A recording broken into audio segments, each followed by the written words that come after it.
Morning बेटा। आज हम सारांश 5 का लेसन 6 लुई ब्रेल पढ़ते हैं। ठीक है। लुई ब्रेल कौन थे? ये कि क्या थे? फ्रेंच एडुकेटर थे जिन्होंने एक लिपि का निर्माण किया था जो कि अंधों के काम आती है। कौन सी लिपि? अंधों के काम आती है और वो कहलाती है ब्रेल लिपि। क्या कहलाती है? ब्रेल लिपि। ये लुई ब्रेल का फोटो है। इनका जन्म फ्रांस में हुआ था बेटा। फ्रांस के किस गांव में हुआ था? पढ़ते हैं।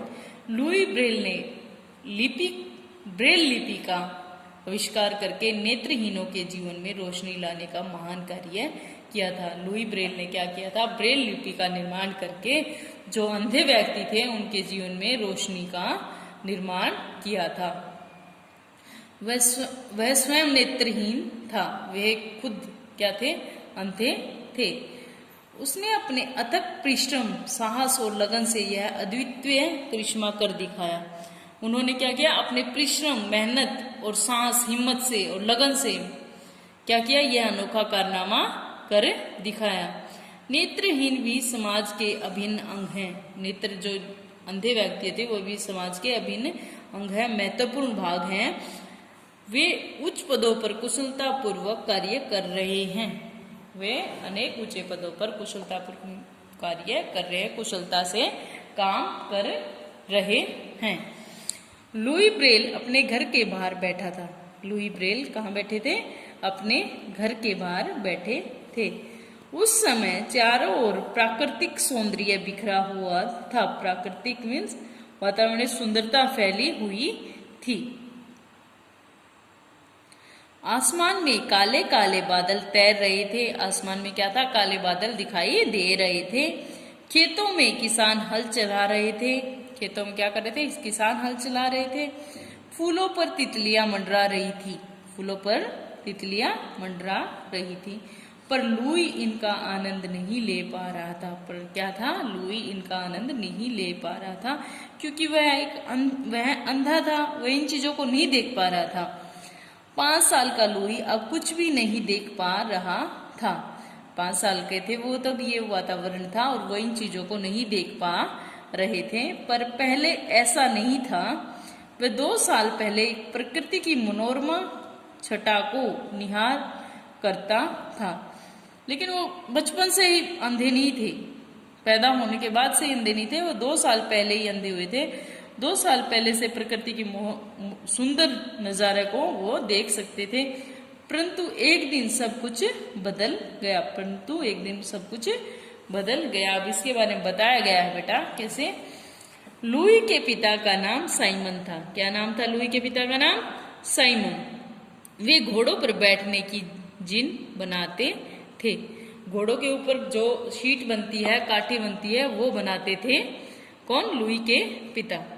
वह इस कारीगरी के लिए पूरे फ्रांस में मशहूर थे। वे इस कारीगरी के लिए अर्थात घोड़े की काठी बनाने के लिए पूरे फ्रांस में मशहूर थे।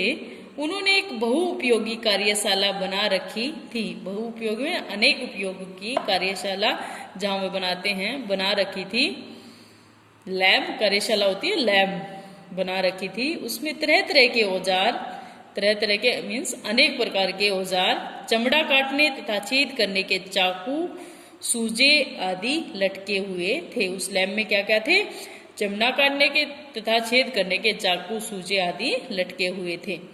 लुई भी उन औजारों के नाम तो जानता था, पर उसे इनको छूने की मनाही थी। पिता को डर था क्योंकि लुई अभी छोटा था। छोटे बच्चे के कारण डर रहता है, तो इस वजह से उसको क्या किया? उन चीजों को छूने के लिए मना कर रखा था। पिता को डर था कि कहीं उसके बेटे को कोई नुकीला और धारदार औजार चोट न पहुंचा दे, क्योंकि इसलिए उसका जाना बंद था कि उनको डर रहता था कि बच्चा है, कहीं इसको कोई तेज नुकीला औजार चुभ जाए या चोट ना पहुंचा दे। एक दिन की बात है। लुई के पिता चमड़ा लेने के लिए शहर गए हुए थे। एक दिन क्या था? लुई के पिता चमड़ा लेने के लिए शहर गए हुए थे। माँ घर के पीछे के खेत से सब्जियां तोड़ने गई थी। घर के पीछे एक खेत था। माँ क्या करने? माँ वहां से सब्जियां लेने चली गई। घर के अन्य लोग अपने अपने कामों में व्यस्त थे। घर के और आदमी या लोग, कोई भी जो घर में आदमी थे, वे क्या थे, किसी और अन्य कार्य में बिजी थे। लुई अकेला बैठा बैठा उकता गया। लुई क्या था, अकेला बैठा था, वह बोर हो गया था। वह पिता की कार्यशाला में जा पहुंचा, वह पिता की लैब में जा पहुंचा। कार्यशाला का दरवाजा खुला हुआ था, वह अंदर चला गया। वह क्या था, कार्यशाला में अंदर चला गया। मेज पर चमड़े का टुकड़ा बिछा था। मेज पर क्या था, चमड़े का टुकड़ा बिछा था। उसके पास ही चमड़े में छेद करने वाला एक नुकीला सूजा भी रखा था। यह सूजा होता है कोई हथियार बेटा, जिसे क्या उस चमड़े में सुराख किए जाते हुए। लुई का मन न माना, उसने मेज पर टटोला तो सूजा उसके हाथ में आ गया। उसने चमड़े पर कुछ करने की कोशिश की। उसने चमड़े पर कुछ करने की कोशिश की। चमड़ा चिकना था, सूजा फिसल गया। चमड़ा क्या था, चिकना होता है। उसने जैसे ही वो सूजा चमड़े पर लगाने की कोशिश की तो वो क्या हुआ, फिसल गया और सीधे लुई की आंख में जा लगा। सीधे क्या हो गया, लुई की आंख में जा लगा। लुई की चीख निकल गई। चीख सुनकर माँ दौड़ी दौड़ी आई और उन्होंने आंख को धोकर पट्टी बांध दी। उन्होंने क्या किया, उसकी आंख धोई और उस पर पट्टी बांध दी। उसकी आंख में तेज खुजली हुई। उसकी आंखों में क्या हुआ, तेज खुजली हुई। लुई ने हाथ से आंख को रगड़ दिया। लुई की आंखों के आगे अंधेरा छाने लगा। एक आंख का इन्फेक्शन दूसरी आंख तक फैल गया। क्या होता, उसकी एक आंख में लगा, लेकिन वही इन्फेक्शन उसको रगड़ने की वजह से दूसरी आंख में भी चला गया। लुई की आंखों की रोशनी जा चुकी थी। वह माँ से पूछता, माँ सूरज कब निकलेगा। माँ भला इसका क्या जवाब देती। उसको क्या था, अब आंखों की रोशनी चली गई तो क्या हो गया, अंधा हो गया। तो उसको पता ही नहीं चल रहा था कि कब सुबह होगी कब रात होगी। उसको इस चीज का नहीं पता चल पा रहा था। तब वो अपनी माँ से पूछता है, माँ सुबह कब होगी, क्योंकि उसके सामने तो हमेशा अंधेरा रहता था इस वजह से। लेकिन माँ निराश होकर उसको कोई जवाब नहीं दे पाती थी। यह घटना लगभग 200 वर्ष पुरानी है। यह घटना कितने वर्ष पुरानी है, 200 वर्ष पुरानी है। तब नेत्रहीनों के लिए किसी भी प्रकार की सुविधाएं नहीं थी। उस समय अंधों के लिए किसी प्रकार की कोई सुविधा नहीं थी। आज तो नेत्रहीनों के लिए ब्लाइंड स्कूल है। आज क्या है, नेत्रहीनों के जो अंधे हैं उनके लिए क्या स्कूल है, ब्लाइंड स्कूल है। वे सामान्य स्कूलों में भी पढ़ते हैं, वे नॉर्मल स्कूलों में भी पढ़ते हैं। इन स्कूलों में उन्हें पढ़ना लिखना सिखाया जाता है, अन्य कुशलताएं भी सिखाई जाती हैं। इनमें क्या, जो ब्लाइंड स्कूल होते हैं उनमें क्या है बेटा, पढ़ना लिखना सिखाते हैं और अन्य कार्य जो कि अंधों से हो जाते हैं, इस तरह के कार्य सिखाते हैं। अब तो एक नेत्रहीन व्यक्ति IAS अफसर तक बन चुका है। इनके लिए नौकरियों में आरक्षण की व्यवस्था है। क्या है कि IAS भी एक अंधा व्यक्ति बन चुका है और इन जो अंधे व्यक्ति होते हैं इनके लिए सरकारी नौकरियों में क्या है, आरक्षण मिलता है। ब्रेल परिवार अपने बेटे के भविष्य को लेकर चिंतित था। वे जो ब्रेल के माता पिता थे वे अपने बेटे के भविष्य को, फ्यूचर को लेकर चिंता में थे। वे उसे आत्मनिर्भर बनाना चाहते थे। उसे क्या करना, आत्मनिर्भर बनाना चाहते थे। साइमन ब्रेल ने लुई को चमड़े पर पॉलिश करना सिखाया। वह अंधा था ब्रेल, लेकिन उसके पिता ने क्या किया, उसको चमड़े पर पॉलिश करना सिखाया। लुई घर के कामों में अपनी माँ की मदद करता। वह अंधा होते हुए भी अपने कार्यों में, माँ के कार्यों में मदद करता था, क्योंकि उसकी चेष्टा थी, उसके मन में इच्छा थी कि वह खुद को, अपने आप को आत्मनिर्भर बनाए, अपने आप पर डिपेंड रहे। पिता ने लुई के लिए एक पतली छड़ी बना दी। पिता ने क्या किया, लुई के लिए एक पतली सी डंडी बना दी। इसकी मदद से लुई अपना रास्ता स्वयं ढूंढ लेता था। उस छड़ी की सहायता से क्या था, लुई अपना रास्ता स्वयं ढूंढ लेता था। कुछ चीजों को छूकर तथा कुछ को खुशबू से पहचान लेता था। वह अंधा था, देख तो पाता नहीं, लेकिन वह क्या करता, चीजों को छूकर तथा उसकी खुशबू से उन चीजों को पहचान लेता था। शहर में एक नए पादरी आए।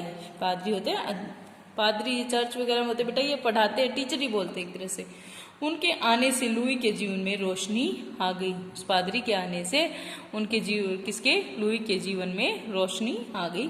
उस शहर में केवल एक स्कूल था। पादरी के प्रयासों से लुई का स्कूल जाना शुरू हो गया। पादरी के प्रयासों से क्या हुआ, लुई स्कूल जाने लगा। वह पुस्तक तो नहीं पढ़ सकता था, पर सुनकर बहुत कुछ याद कर लेता था।